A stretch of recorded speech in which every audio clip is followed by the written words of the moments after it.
Imagine this. Yeah. You're right there on the edge of winning the presidency, the highest office. Yeah. And then boom, Yeah. your entire identity, everything about your past, it just collapses around you. And on live national television, no less. Exactly. So today we're doing a deep dive into that kind of world, a world where, really personal secrets, they blow up into these huge national firestorms. Mm-hmm. And the fight for power isn't just happening in Washington, D.C. It's deep down, inside the human heart. And that's our mission today, isn't it? To sort of pull apart this really complex story. It's got these threads of like personal quests, huge political ambition, and these big societal shifts happening all at once. We're going to dig into the material we've got, pull out the most surprising bits, the key insights. Giving you, the listener, a kind of shortcut. Exactly. A shortcut to understanding how these individual lives connect up with these massive national events. We'll be unpacking ambition, betrayal, and, well, that constant search for truth. Okay, let's dive right in. That first theme.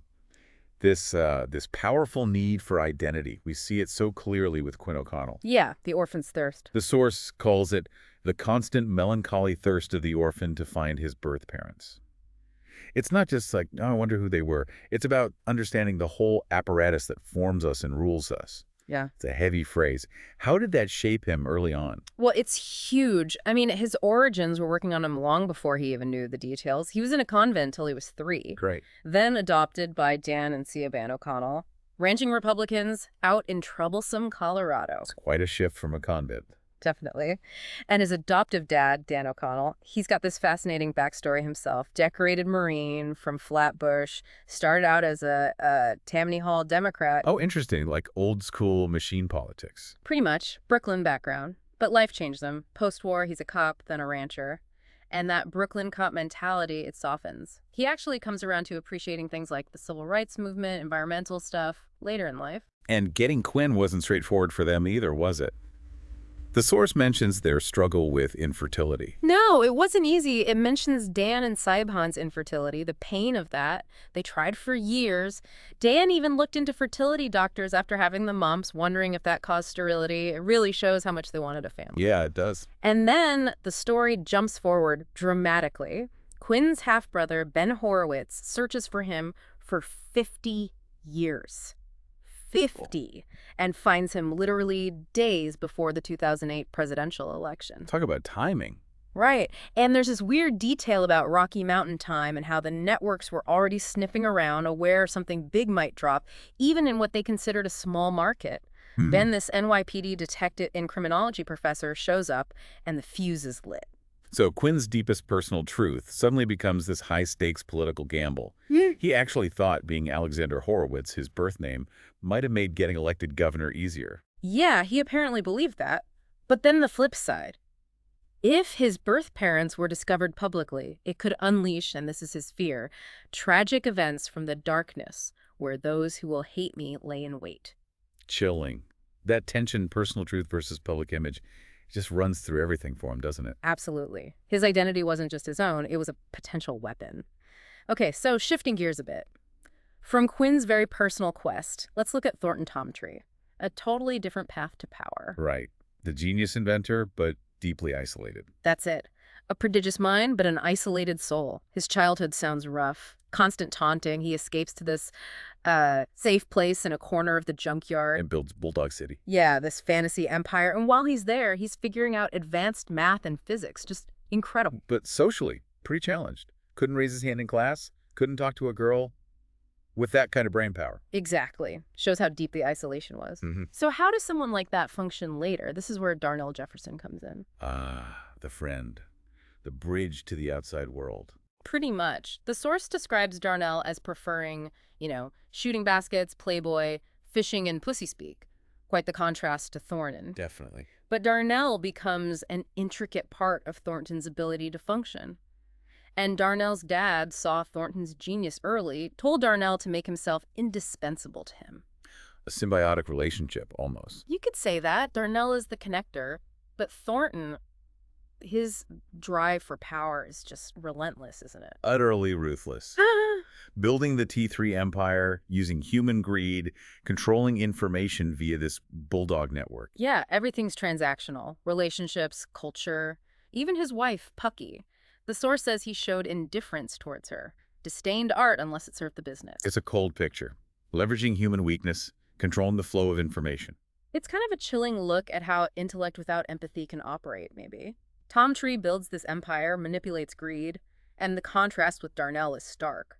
Darnell stays loyal for a long time, but eventually, he starts having serious moral problems with Thornton's methods. Especially when lives are on the line. Exactly. When civility breaks down because of Thornton's ambition. Okay, beyond these individual stories, the narrative throws us into some major national events. Let's talk about the Erbakan Raid, 1977. A really intense moment. You've got General Jeremiah Dog Breath Duncan, decorated Marine, but he's dealing with his own tragedy. His wife died in a fire. Wow.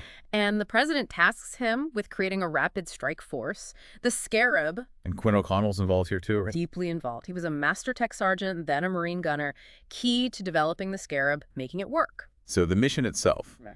Erbakan in Iran. High-risk covert. The goal was to extract Bandar Barakat, a former intel chief, and the Scarab tech was groundbreaking. Like a helicopter-airplane hybrid, stealthy, packed more punch than planes 10 times its size. But the raid, it didn't go smoothly. No, brutal is the word. Cluster bombs were used, chaos, and then devastatingly friendly fire. General Dogbreath himself was killed, Novinsky, Cherokee too. Quinn's description of the cockpit afterward. It's graphic.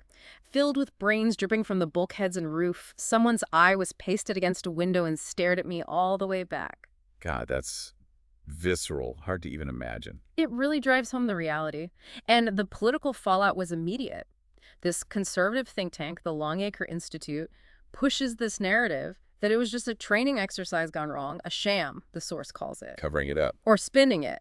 Then Senator Leitner jumps on it, attacks it as a massacre, overkill. So the truth becomes a political football instantly. Pretty much. A vital security operation gets turned into partisan ammunition, just like that. And Quinn, how did he handle being in the middle of that political storm? He refused to toe the line, refused to lie for the Corps honor, as he saw it. He admitted it.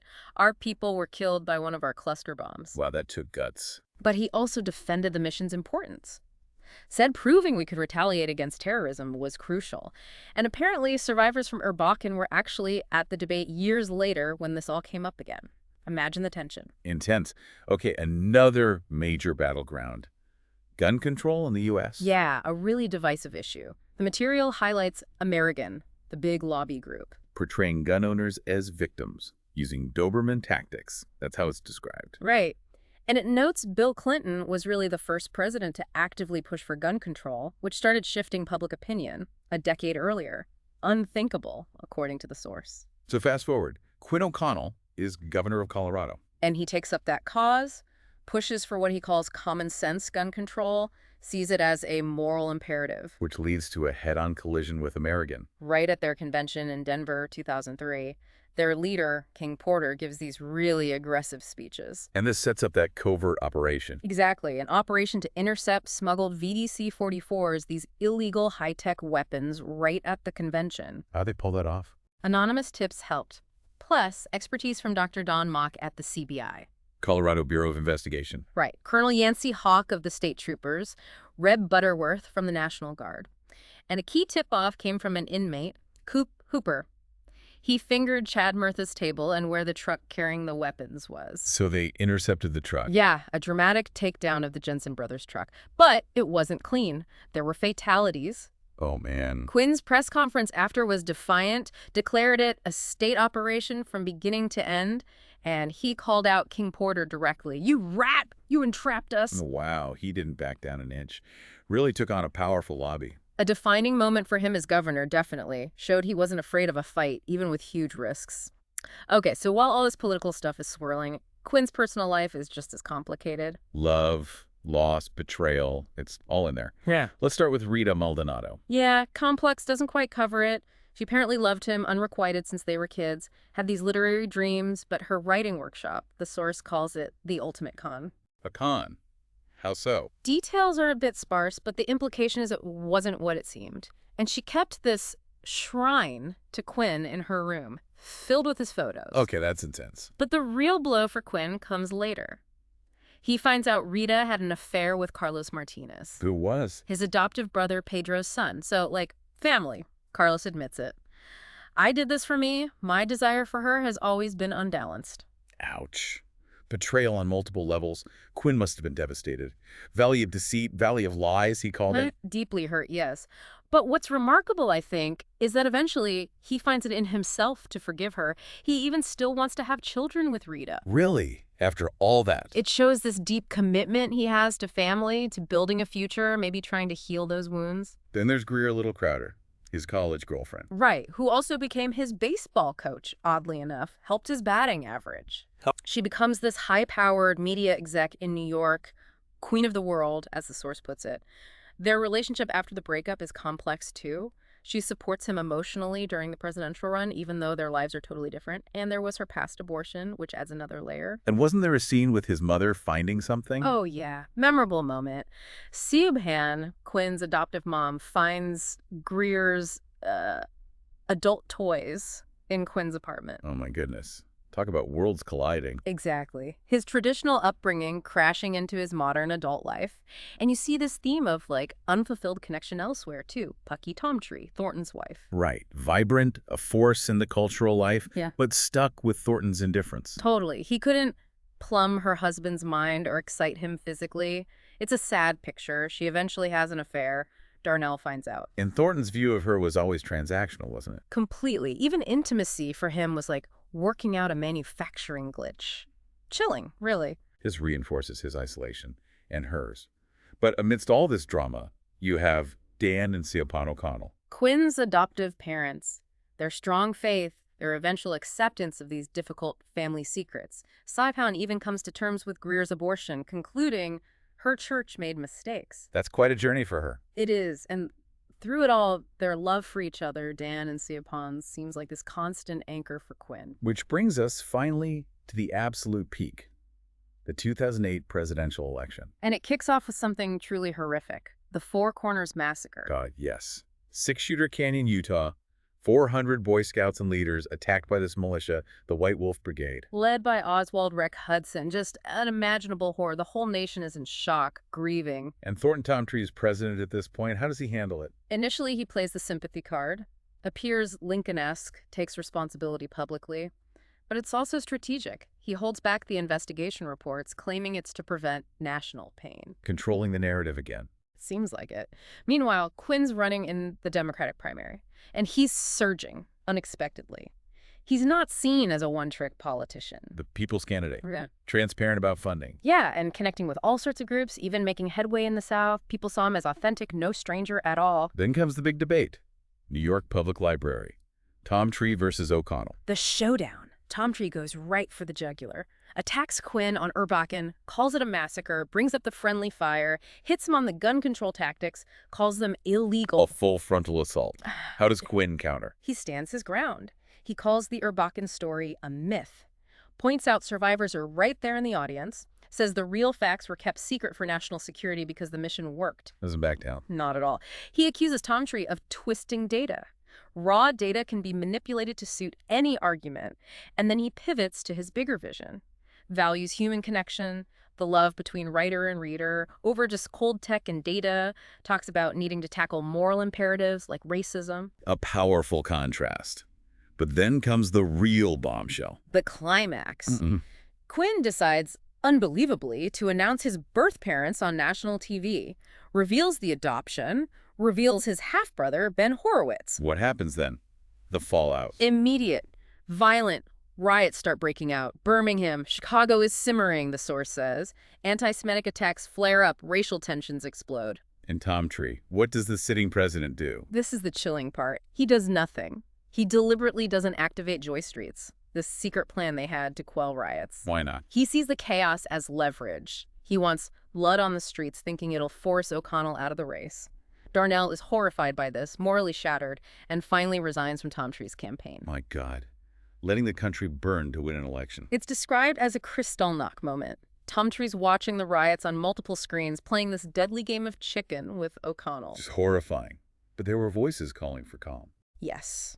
Reverend Amos Johnson makes this powerful plea to the Black community, urges them not to become monsters to bring down another American community, asking them to put aside historical grievances with Jews at that moment. a call for unity amidst the hate. And Quinn himself? How's he holding up? Remarkably calm, apparently, sticking to his guns, his moral imperative against the racism, the anti-Semitism. But during all this chaos, his adoptive mother, Siobhan, passes away. Oh, terrible timing. He's with her at the end, reciting Emerson, "Man is a god in ruins." Such a poignant line for that moment, capturing that struggle between our flaws and our potential for something greater. And despite everything, the riots, the division, the personal loss. He wins. Quinn O'Connell wins the presidency. An incredibly unlikely victory. Almost unbelievable. His win is framed as the nation choosing the high road, choosing to move past racism from person to person, tribe to tribe, and nation to nation. What a journey. This deep dive, it really lays bare how these incredibly personal things, identity, ambition, the search for truth, they don't just happen in a vacuum. They ripple outwards, shaping huge national events. Absolutely. These characters, their struggles, their choices, they weren't just living their lives, they were in many ways reflecting and even steering the course of the nation, facing down some pretty overwhelming odds. So it leaves us, and you listening, with some big questions, doesn't it? Yeah. What does it really mean when someone's most private truths become the stuff of national political warfare? Yeah, and maybe more pointedly, in a world that's clearly still wrestling with these deep-seated prejudices, what are the moral imperatives, as Quinn might say, that you will choose to face? How do we make sure civility and basic human decency win out?